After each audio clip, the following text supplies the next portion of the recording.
car to your left, right, you got a car in front of you and behind you, and inches apart, you're running 200 miles an hour. One wrong move, that's intense. That's what these drivers are doing.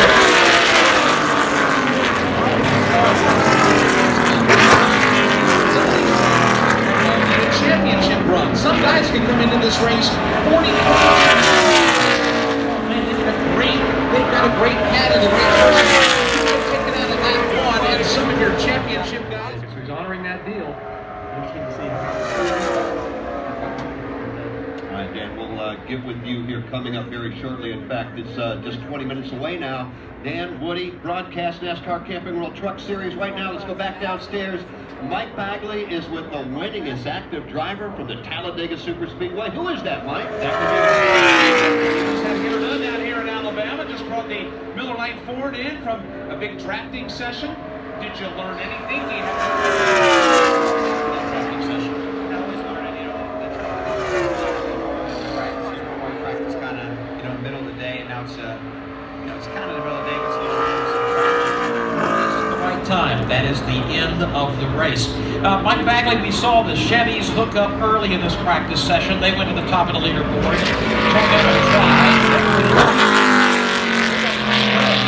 Showed us something here. They're working together, but what do we take from this practice that's going to lead into qualifying in tomorrow's race? Joe, I'm not sure we take that much, although there's speed there, and that's what obviously you need as the axis of your performance here at Talladega. Being that they jump in well together, that could go well tomorrow in the race. Again, for the most part,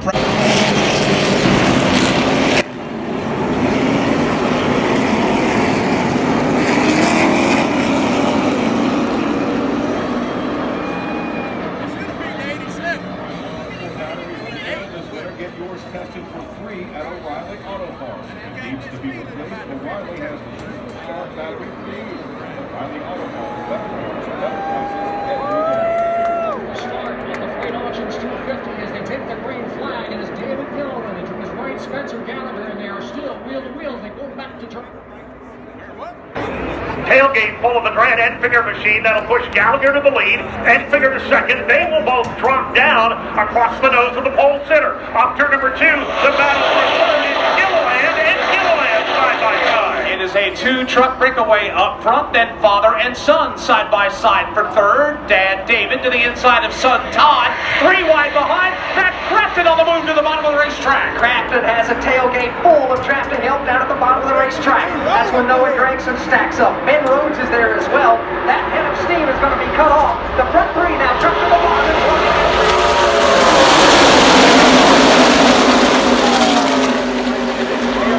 Coming down the front stretch, trying to find room to make a pass is Brent Enfinger, a former winner. No such luck so far as the front 3 Brent Enfinger continues to show the way. Right now with Johnny Snyder in third. Crafton and Gregson rounding out the top 5. Front 5 nose to tailgate right at the bottom. Gilliland, you've got his dad, David Gilliland, just behind him. Everybody huddled at the bottom.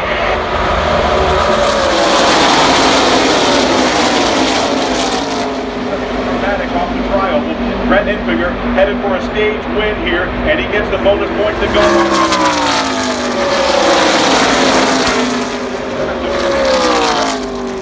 Todd Gilliland finished 6th. David Gilliland finished 7th. 8th it was Justin Haley.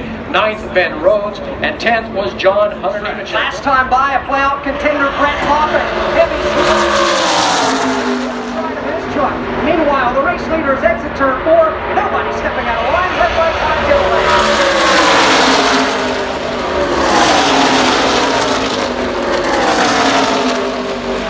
a lot of damage on the right.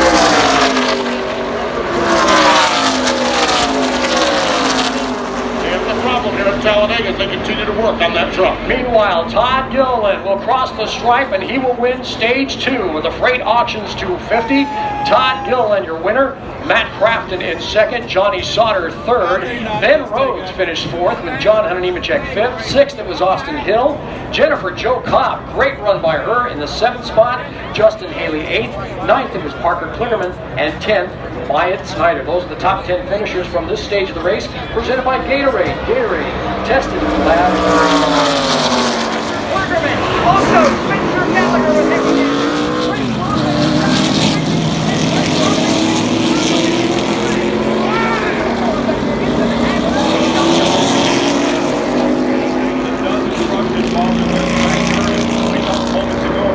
Having some trouble and maybe seeing a now he's back in right. All the other guys who crashed, including several playoff contenders. That's one of the biggest yard sales I've seen on turf for all of the real contenders mixed into it, from one that benefited and a ton of guys that got a ton of points swiped away from them. I couldn't believe what I saw. I mean, it looked like Haley was trying to change lanes from lane 2 to 3 to lane 1, and he just ran out of real estate.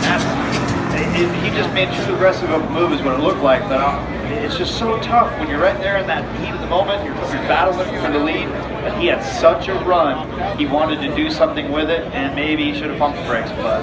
We have had our big one here at Talladega. Haley looks in the rearview mirror, and he's got them stacked up in the back door. First customer, Timothy Peters, as he rides in second. Peters is second. Now Ben Rhodes, the lap truck, is in track position number 3. Justin Haley and David Gilliland are there. Ryan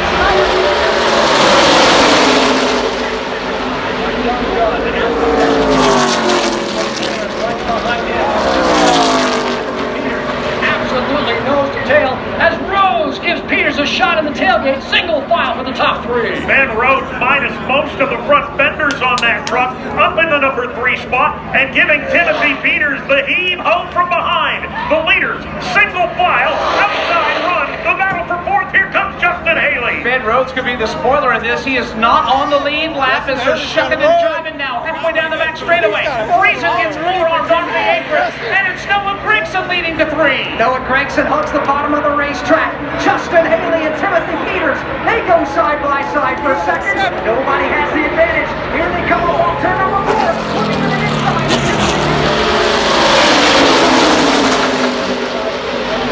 Whoever has the momentum, he moves in front of them right now. They're coming to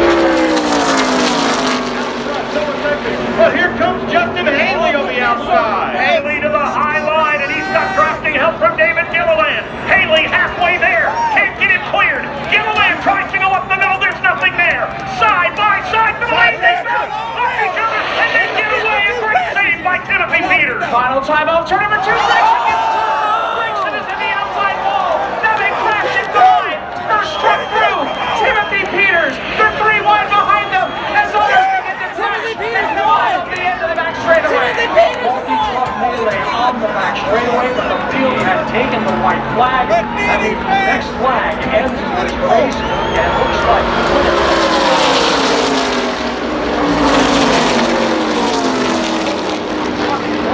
Down the back stretch, the fans come to their feet, and the yellow and the checkers wave simultaneously as Wendell Chavis made a run at it, but I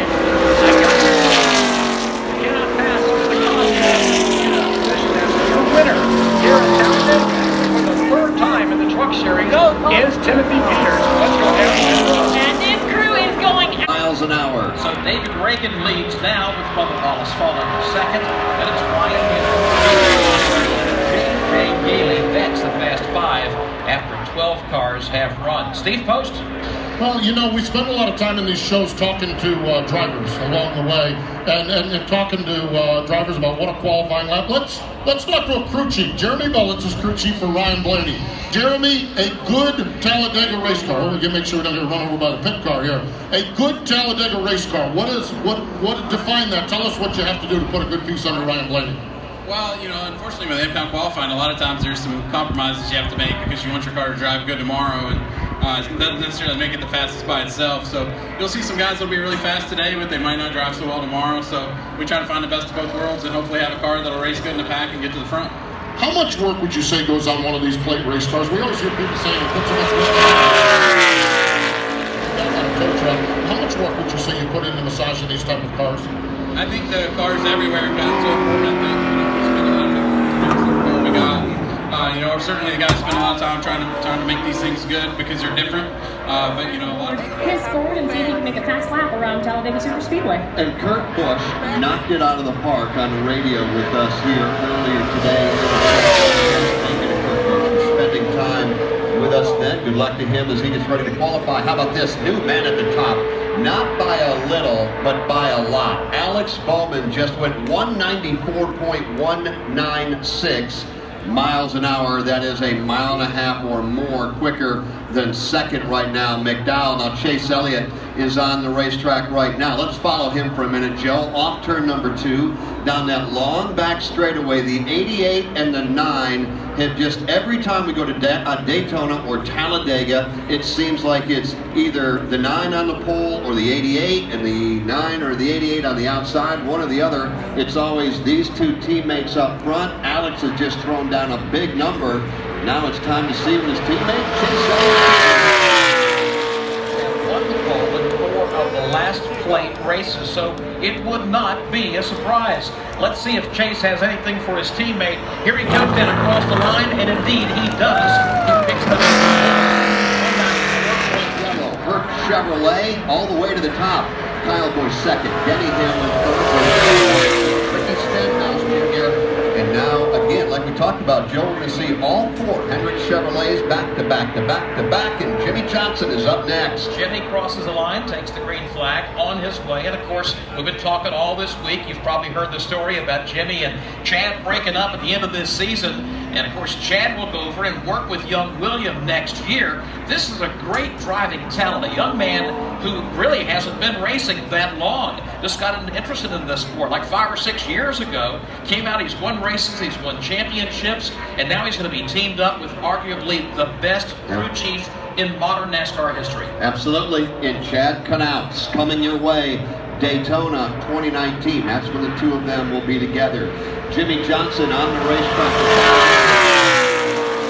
Trying to bump his teammate in the 24, William Byron to second, and put his Chevrolet on the point, at least for now. Here he comes, Jimmy Johnson across the line. He'll go to number 1. A good lap for Jimmy, 194.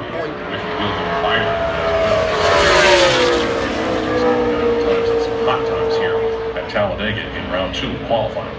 Here we'll go, second quick to Jimmy.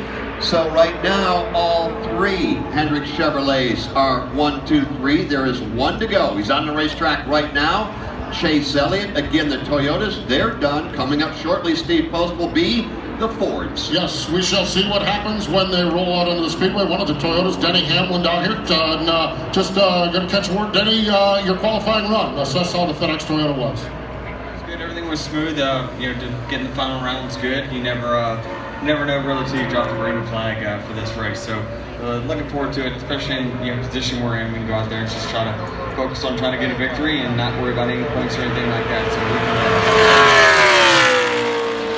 qualifying today, this afternoon. Did you get a group run or did you do anything in practice today that kind of helps you get a feel for what you have tomorrow? You can try to simulate it, but really when you just get 3 or 4 cars in a line there, you really still with 1 car left to go, and that is Kirkwood. So they were pushing. I don't know if we had a chance to look at it, but take us back real quickly as we wait on Kurt Busch. We call it tape them up, get the nose down on the race car, but that will bring the temperature up under the hood. Yeah, because that where you're putting all the tape on it is the airflow into the radiator, and that radiator circulates the water that keeps the engines cool. So it's a balancing act. The aerodynamic element of it, they want the thing totally taped up. The engine tuner, well, he wants a little air in to cool that engine down. It's a balancing act that crew chiefs do every weekend, every day they're at the racetrack, and yeah, a little bit of water spewing out of the Clint Boyer car. We'll see, hopefully they didn't elevate the temperature too high and do any damage to it, but yeah, that's just part of the balance, part of the challenge that they have with race cars, and we deal with it every week and every racetrack. Racing, the cars will be up front for the pole tomorrow. Here comes Kurt Busch. Will he top his teammate? Across the line, and he will, as we wait, he will go to the top. 195.804 miles an hour, and Kurt Busch, for the 27th time in his career, will lead the field to the green flag on a Sunday afternoon. Tomorrow it will be in Talladega. Kurt Busch winning the pole here this afternoon over his teammates Clint Boyer.